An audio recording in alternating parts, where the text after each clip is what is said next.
Hello YouTube viewers, সবাইকে welcome জানাচ্ছি মাই take doctor চ্যানেলের প্রথম ভিডিওতে। আপনারা নিশ্চয়ই থাম্বনেল দেখে বুঝতে পেরেছেন আজকের এই ভিডিওটি কোন টপিকস নিয়ে মেক করা। আজকে আমি আপনাদের সাথে মোবাইলের 5টি গুরুত্বপূর্ণ টিপস শেয়ার করব, যার মাধ্যমে আপনি আপনার মোবাইলের র্যাম ফাস্ট, মোবাইল ক্লিনিং এবং মোবাইল ফাস্ট, তারপর আরেকটি আছে সবচেয়ে গুরুত্বপূর্ণ বিষয় মোবাইলের ব্যাটারি সেভ করা, এই বিষয়গুলো নিয়ন্ত্রণ করতে পারবেন। তাহলে ভিউয়ার্স চলুন শুরু করা যাক। ভিডিওটি প্রথম থেকে এবং শেষ পর্যন্ত দেখবেন, নইলে কিছুই বুঝবেন না। প্রথম যে বিষয়টি নিয়ে আলোচনা করব, প্রথম টিপস, সেটি হচ্ছে মোবাইলের ক্র্যাশ নিয়ে। মোবাইলে বিভিন্ন জনের ফোনে বিভিন্ন রকম ভাবে ক্র্যাশের সেটিং দেওয়া থাকে, যেমন আমার তো ফাইলে দেওয়া আছে। যেমন এখানে ফাইল থেকে আমরা যদি ক্লিন আপ করি মোবাইলটি, এটা মোবাইল ক্লিন হচ্ছে, স্টোরেজ ক্লিনার উপরে লেখা আছে। ক্লিনিং শেষ হওয়া পর্যন্ত অপেক্ষা করি। দেখুন এখানে তেমন একটি ট্র্যাশ পাইনি আমার, এখানে তাও ফাউন্ড 1.03 MB ট্র্যাশ পাইছে। এখন এটা যদি আমি ক্লিনিং করে দিই, 1 MB যা ছিল তাও চলে গেছে। আমার এখানে অনেকের ফোনে আরও বেশি ট্র্যাশ থাকতে পারে, যত ইউজ তত বেশি ট্র্যাশ। আমি তো ডেলি ক্লিনিং করি, এই জন্য আমার আজকে ট্র্যাশ কম। তারপর এটি মোবাইল ফাস্ট হতে সাহায্য করে এবং মোবাইলে স্টোরেজ ক্লিন করে। সেকেন্ড যে টিপসটি হচ্ছে সেটি হচ্ছে ইএফ ক্লিনার। এটি প্লে স্টোর থেকে ডাউনলোড করতে হবে। আমি ভিডিও ডিসক্রিপশনে এই অ্যাপসের লিঙ্ক দিয়ে দিব, আপনি সেখান থেকে ডাউনলোড করে নেবেন। এটির কাজ হচ্ছে মোবাইলে যত সব সাব ফোল্ডার এবং এমটি ফোল্ডার রয়েছে, যেগুলো কোনো কাজে আসে না, সেগুলোকে ক্লিন করা এবং ক্লিন করে মোবাইলকে দ্রুত গতিতে আপনাকে সার্ভিস দেওয়া। তাহলে এটা যদি ক্লিন করে দিই আমরা, 34 ফোল্ডার্স অলরেডি ফাউন্ড, এটা আমরা ক্লিন করে দেওয়ার সাথে সাথে এখানে নো এমটি সাব ফোল্ডার চলে আসলো। এটি হচ্ছে দ্বিতীয় টিপস, যার মাধ্যমে মোবাইল ফাস্ট হয়। থার্ড টিপস হচ্ছে ফোন ম্যানেজার। ডিফল্ট হিসেবে অনেকের ফোনে ফোন ম্যানেজারটি দেওয়া থাকে, আমার ফোনে ডিফল্ট হিসেবে দেওয়া থাকে। যাদের ফোনে দেওয়া নেই তাদের জন্য আমি ভিডিও ডিসক্রিপশান লিঙ্কে অ্যাপসের লিঙ্ক দিয়ে দেবো, সেখান থেকে আপনার এই ফোন ম্যানেজার ডাউনলোড করে দেবেন। ফোন ম্যানেজার ডাউনলোড করার পর এখানে বিভিন্ন অপশান আছে, পাওয়ার সেভিং মাধ্যমে মোবাইলের পাওয়ার ব্যাটারি সেভ করতে পারবেন। আমি আজকে দেখো ফোন এক্সিলেটর, যার মাধ্যমে র্যাম ক্লিন এবং মোবাইল দুটি ফাস্ট করতে পারবেন। এখানে দেখুন আমার 2 GB র্যামের অলরেডি 1.25 GB অলরেডি ইউজ হয়ে গেছে। আমি যদি এগুলো এখানে সিলেক্ট অল দিয়ে যদি ক্লোজ করে দিই, তাহলে এটা 62 থেকে কমে র্যামটা অলরেডি বেড়ে যাবে এবং মোবাইলে ফাস্ট হবে।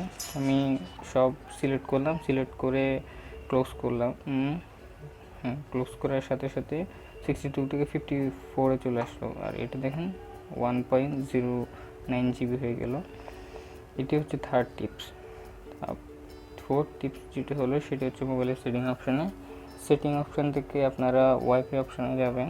ওয়াইফাই অপশান গিয়ে মেনু থেকে অ্যাডভান্স সেটিং, সবার ফোনে এরকম ফোনে, তারপর গিয়ে এখানে বিভিন্ন সেটিংস আছে। এই সেটিংটা মূলত মোবাইলের ব্যাটারি নিয়ে।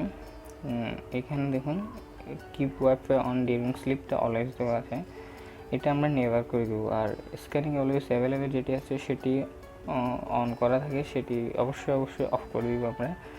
এটি যদি অন করা থাকে, আবার এটি যদি অলওয়েজ দেওয়া থাকে, তাহলে কি হয়, ফোনে ওয়াইফাই অপশানটি চালু থাকে এবং চার্জ চলে যায় ব্যাটারি।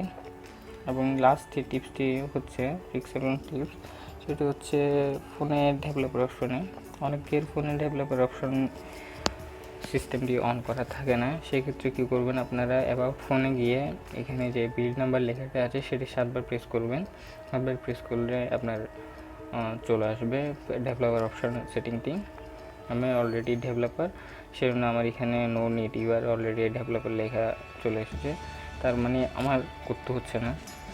তারপর যখন আপনাদের ফোনে ডেভেলপার অপশানটি চলে আসবে, তখন আপনারা ডেভেলপার অপশান ওপেন করে একটু স্ক্রল করে নিচে চলে যাবেন।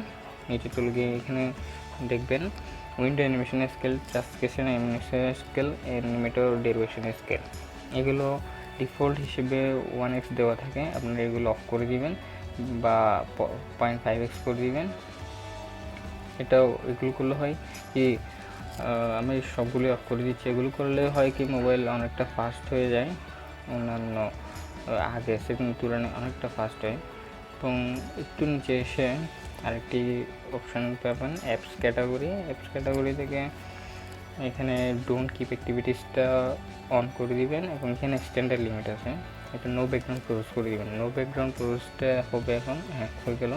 এটি করার কারণ হচ্ছে মোবাইলের ব্যাকগ্রাউন্ডে যেসব প্রসেসিং চলতে থাকে সেগুলো অ্যান্ড্রয়েড ফোনে মোবাইল চার্জ খেয়ে ফেলে, মোবাইলের চার্জ বেশিক্ষণ থাকে না। সেই জন্য এই টিপসটি এবং ট্রিক্সটি আমরা ব্যবহার করে থাকি।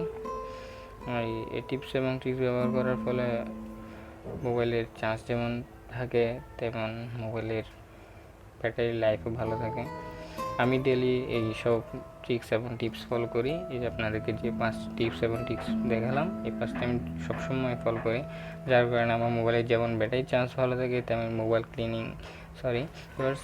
স্টোরেজ ক্লিনিং এবং মোবাইলের র্যাম ফাস্ট হয়। আপনারা চাইলে এই বিষয়গুলো ট্রাই করে দেখতে পারেন, আশা করি উপকার দিবে। আমার ভিডিওটি রিভিউ আপনাদের সামান্য মাত্র উপকার আসে এবং যদি ভালো লাগে তাহলে একটি লাইক দিয়ে যাবেন এবং আমার চ্যানেলকে সাবস্ক্রাইব করতে ভুলবেন না। আর কোনো সমস্যা এবং মতামত থাকলে অবশ্যই কমেন্ট বক্সে জানিয়ে দিবেন। পরবর্তী ভিডিওর আপডেট পেতে বেল বাটনটি নাড়িয়ে দিবেন। তাহলে বেশ আজকের মতো এখানেই, টাটা।